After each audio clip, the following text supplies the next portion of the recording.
दोस्तों, संत रविदास का जन्म 1450 को काशी नगरी में हुआ था। इनके पिताजी का नाम था रघु और माता का नाम था घुरबीनिया। ये जाति के चर्मकार थे और जूते बनाने का काम किया करते थे। रैदास जी की बचपन से ही भगवान की भक्ति और साधु संतों की सेवा में बड़ी भारी रुचि हो गई थी। थोड़ा बड़ा होने पर इन्होंने भी अपने माता पिता का व्यवसाय अपना लिया और जूते बनाने का काम करने लग गए। कुछ समय के बाद इनका विवाह भी कर दिया गया और इनकी पत्नी का नाम था लोना देवी। स्वभाव से संत रैदास जी अत्यंत धार्मिक और परोपकारी प्रवृत्ति के थे। उन्हें साधु संतों की सहायता और सेवा करने में बड़ा आनंद आता था। वे अपने कार्य को जो भी कमाते थे उसे साधु संतों की सेवा पर खर्च कर देते थे और अक्सर साधु संतों को बिना मूल्य लिए ही जूते दान में बनाकर दिया करते थे। उनके इस स्वभाव से उनके पिता बहुत नाराज रहते थे। जब अपने पिता के बहुत समझाने पर भी वे नहीं माने, तब इनके पिता ने इनको अपने घर से बाहर निकाल दिया। पिता से अलग होने के बाद संत रैदास जी पड़ोस में ही कुछ दूरी पर झोपड़ी बना करके अपनी पत्नी लोना देवी के साथ रहने लगे और जूते बना करके जो थोड़ी सी आमदनी होती थी उसी से अपने जीवन का निर्वाह करने लगे। रविदास जी दिन भर जूते भी बनाते और साथ साथ भगवान का भजन भी किया करते थे। संत रविदास जी की पत्नी भी एक पतिव्रता थी और वह ऐसी स्त्री थी कि वह भी रैदास जी की हर कार्य में हाथ बटाती थी और साथ में भगवान का भजन भी करती थी। दोनों बहुत ही अभाव में जीवन को गुजार रहे थे। अभावग्रस्त जीवन होने के बावजूद भी संत रविदास जी ने साधु संतों की सेवा करने में कोई कसर को नहीं छोड़ा था। वे अपनी सामर्थ्य के अनुसार संतों की सेवा अवश्य करते थे। इसीलिए इनके घर पर साधु और सन्यासियों के लोगों का जमावड़ा लगा रहता था। रविदास जी बड़ी निष्ठा से संतों की सेवा करते और उन्हें बड़े प्रेम से भगवान के भजन सुना करके मुग्ध किया करते थे। एक दिन की बात है कि श्री भगवान को संत रविदास जी की दरिद्रता को देख करके बड़ा दुख हुआ और वे एक साधु का रूप बना करके संत रविदास के पास पहुंचे और साधु रूप में भगवान ने रविदास जी को पारस पत्थर देना चाहा। साधु ने पारस पत्थर का चमत्कार दिखाने के लिए उनकी लोहे से बनी चमड़ा काटने की रेती को पारस पत्थर से छू करके सोने का बना दिया और पारस पत्थर को रख लेने का आग्रह करने लगे। परंतु रविदास जी ने कहा कि जिसके हृदय में भगवान की भक्ति का अमूल्य धन मौजूद है उसे पारस पत्थर की क्या जरूरत है। ऐसा कह करके उन्होंने पारस पत्थर लेने से इनकार कर दिया। बहुत आग्रह करने पर भी जब रविदास जी पारस पत्थर को स्वीकार नहीं किया, तब साधु रूपी श्री भगवान ने रविदास जी की झोपड़ी के छप्पर में उस पारस पत्थर को खोस करके चले गए और कहा कि जब भी आवश्यकता हो इस पारस पत्थर का प्रयोग कर लेना।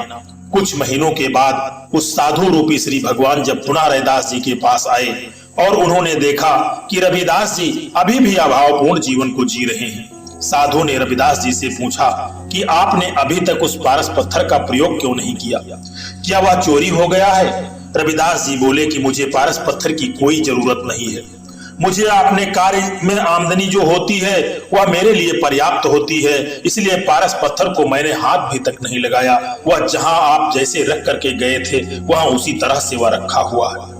साधु संत रविदास जी की कुटिया में गए और उन्होंने पारस पत्थर को वहीं रखा पाया।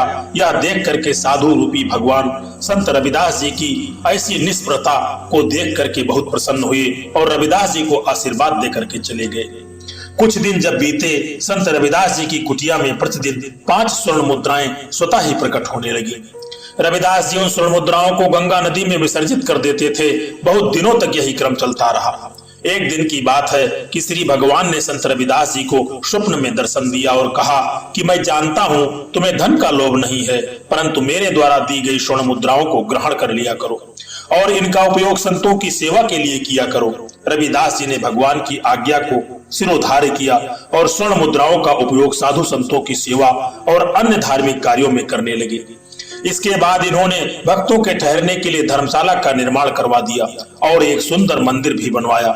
उस मंदिर की पूजा का अधिकार उन्होंने ब्राह्मणों को दे दिया। इसके बाद इनकी खूब प्रसिद्धि होने लगी। दूर दूर से लोग इनके दर्शन करने के लिए आने लगे।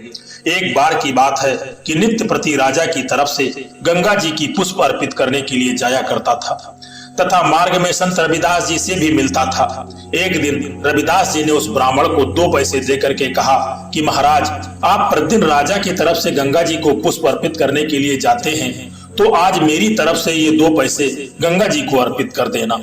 और जो भी कुछ वो कहें सो आकर के मुझे बता देना। ब्राह्मण उनसे 2 पैसे लेकर के चला गया।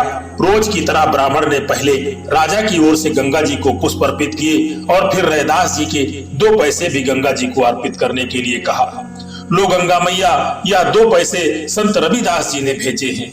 पैसे चढ़ाते ही ब्राह्मण ने देखा कि गंगा जी से 2 दिव्य हाथ प्रकट हो गए और दोनों पैसे लेकर के अदृश्य हो गए।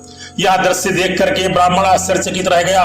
कुछ ही क्षणों में वह हाथ फिर से प्रकट हुए और अब की बार उन हाथों में एक सोने का बहुमूल्य कंगन था। जल में से आवाज आई कि यह कंगन जाकर के संत रविदास को दे देना।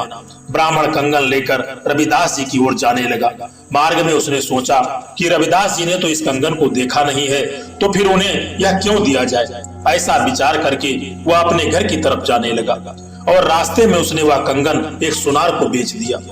दूसरे दिन जब पुनः रैदास जी से वह मिला, तब उनसे कहा कि पैसे तो मैंने अर्पित कर दिए थे, परंतु गंगा जी ने कुछ नहीं कहा।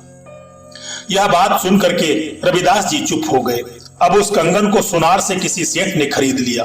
उस सेठ की पत्नी कंगन को पहन करके रानी से मिलने गई। रानी को वह कंगन बहुत पसंद आया, तो सेठानी ने वह कंगन रानी को भेंट कर दिया। फिर रानी ने वह कंगन राजा को दिखाया और उसी के जैसा एक कंगन बनवा देने का आग्रह किया राजा से। राजा ने अपने राज्य के सभी प्रमुख सुनारों को बुला करके वैसा ही एक और कंगन बनाने की आज्ञा दे दी। जब सुनारों ने कहा कि महाराज, ऐसा लगता है कि इस पर तो ईश्वर ने स्वयं कारीगरी की है, इसके जैसा कंगन बनाना हमारे सामर्थ्य के बाहर है। अब राजा ने जब खोज कराई कि यह कंगन कहां से आया है, तो खोज करने पर उस सुनार को बुलाया गया और पूछा कि तुम्हें यह कंगन कहां से मिला है। तब सुनार ने उसी ब्राह्मण का नाम बता दिया। अब उस ब्राह्मण को बुला करके पूछा गया कि यह कंगन तुम्हें कहां से मिला। यह सुनकर ब्राह्मण बुरी तरह से घबरा गया। जब राजा ने ब्राह्मण से पूछा, क्या तुमने यह कंगन कहीं से चुराया है? सच सच बताओ, नहीं तो तुम्हें कठोर दंड दिया जाएगा। तब ब्राह्मण ने डरते डरते संत रविदास जी और गंगा मैया की पूरी घटना सुना दी। फिर राजा उस ब्राह्मण को लेकर के संत रविदास जी के पास पहुंचे और उन्हें पूरी घटना के बारे में बता करके प्रार्थना की कि कृपा करके ऐसा ही एक और कंगन हमको दिलवा दीजिए। तब संत रविदास जी ने कहा कि ब्राह्मण देवता को ऐसा नहीं करना चाहिए था। यह कहकर चमड़ा भिगोने वाली अपनी कठौती की तरफ देख करके बोले कि मन चंगा तो कठौती में गंगा, माता वैसा ही एक कंगन और दीजिए। ऐसा कहते ही सबके सामने उस कठौती से वैसे ही कंगन के लिए एक दिव्य हाथ प्रकट हुआ और रैदास जी को वह कंगन दे दिया। संत रविदास की भक्ति का ऐसा चमत्कार देख करके सब उनकी प्रशंसा करने लगे और राजा उस कंगन को लेकर के चला गया। इस घटना के बाद समाज में ब्राह्मणों की प्रतिष्ठा कम हो गई। इसीलिए ब्राह्मण रैदास जी से ईर्ष्या करने लगे और उन्हें नीचा दिखाने का उपाय ढूंढने लगे। जब ब्राह्मणों ने काशी नरेश से जाकर के कहा कि हे राजन, रैदास जी ने झूठे चमत्कार दिखा करके सबको भ्रमित कर दिया है, यदि वे सच्चे भक्त हैं तो उनकी भक्ति की परीक्षा ली जानी चाहिए। तब राजा ने निर्णय किया कि ब्राह्मण और रैदास जी बारी बारी से प्रभु का आवाहन करेंगे और जिसके पुकारने पर मंदिर में विराजमान स्वयं भगवान की प्रतिमा चल करके जिसकी गोद में आ जाएगी, वही सच्चा भक्त कहलाएगा। इसके बाद एक दिन निश्चित किया गया। इस दिन नगर के सभी लोग या भक्ति की परीक्षा देखने के लिए एकत्रित हुए। सबसे पहले ब्राह्मण दिन के 3 पहर तक विधि पूर्वक वेद मंत्रों का जाप करते रहे, परंतु कुछ परिणाम हासिल नहीं हुआ। इसके बाद रविदास जी की जब बारी आई, रविदास जी ने विनम्रता पूर्वक भगवान से प्रार्थना की और कहा कि हे भगवान, इस दास पर अनुग्रह कीजिए। ऐसा कह करके प्रेम पूर्वक एक भजन गाया और जैसे ही रविदास जी का भजन पूरा हुआ, भगवान की प्रतिमा सबके सामने अपने स्थान से उठ करके संत रविदास जी की गोद में आकर के बैठ गई। इस प्रकार भगवान ने न केवल सबके सामने अपने भक्त की लाज रख ली, बल्कि भगवान ने अपने भक्त की प्रतिष्ठा को हजारों गुना बढ़ा दिया। इस घटना के बाद नगर के सभी लोग और काशी के नरेश संत रविदास जी की भक्ति के वशीभूत हो गए। दोस्तों, बचपन से रविदास जी अपने गुरु पंडित शारदा नंद पाठशाला में पढ़ने के लिए गए, परंतु कुछ उच्च जाति के लोगों द्वारा उन्हें वहां पढ़ने के लिए मना कर दिया गया। परंतु उनके विचारों को देख करके पंडित शारदानंद को यह एहसास हुआ कि रविदास जी बहुत ही प्रतिभाशाली हैं और उन्होंने रविदास जी को पाठशाला में दाखिला दे दिया और उन्हें पढ़ाने लगे। रविदास जी बहुत ही अच्छे और बुद्धिमान बच्चे थे और पंडित शारदानंद से शिक्षा प्राप्त करने के साथ वो एक महान समाज सुधारक भी बने थे। दोस्तों, पाठशाला में पढ़ाई करते हुए पंडित शारदानंद जी का पुत्र उनका मित्र बन गया। एक दिन दोनों छुपा छुपी का खेल खेल रहे थे। खेल में दोनों एक एक बार जीत भी चुके थे। शाम हो जाने के कारण दोनों ने अगले दिन फिर खेलने का मन बनाया। अगले दिन पंडित शारदानंद का पुत्र खेलने नहीं आया। जब बहुत देर तक वह नहीं आया तो रविदास जी उनके घर गए। जब वे घर पहुंचे तो उन्हें पता चला कि उनके मित्र की मृत्यु हो गई है। सभी लोग उनके मित्र की लाश के चारों ओर बैठ करके रो रहे थे। तभी रविदास जी पंडित शारदानंद के पुत्र के शरीर के पास जाकर के बोले, अभी सोने का समय नहीं है, चलो छुपा छुपी का खेल खेलें। दोस्तों, यह शब्द सुनते ही वह बच्चा जीवित हो गया। गुरु रविदास जी को भगवान से मिली शक्तियों के कारण उनके शब्दों से वह बच्चा जीवित हो चुका था। सब कोई यह देख करके अचंभे में पड़ चुका था। कहते हैं कि संत रविदास जी अपने पास रखे एक मटके का पवित्र पानी लोगों को पीने के लिए देते थे। एक बार एक धनी सेठ ने उस पानी को पीने का नाटक करते हुए अपने पीछे फेंक दिया था। उसके कपड़े में जब वह गिर गया, जब वह सेठ अपने घर गया, उसने उन कपड़ों को एक कुष्ठ रोगी को दान में दे दिया। जब उस कुष्ठ रोगी ने उस कपड़े को पहना तो वह बहुत ही जल्दी रोग से मुक्त हो गया। पर वह सेठ जी कुष्ठ रोग से पीड़ित हो गए और बहुत चिकित्सा करवाने पर भी वह ठीक नहीं हो सके। अंत में वह रविदास जी के पास गए और गुरु से उन्होंने क्षमा मांगी। संत रविदास जी ने उस सेठ को क्षमा कर दिया और अपने आशीर्वाद से उस सेठ को पुनः स्वस्थ कर दिया। इस घटना के बाद ब्राह्मणों को भी रविदास जी पर पूर्ण विश्वास हो गया और कालांतर में रविदास जी ने अपनी देह को त्याग करके मोक्ष को प्राप्त किया और सदा के आवागमन से वे मुक्त हो गए।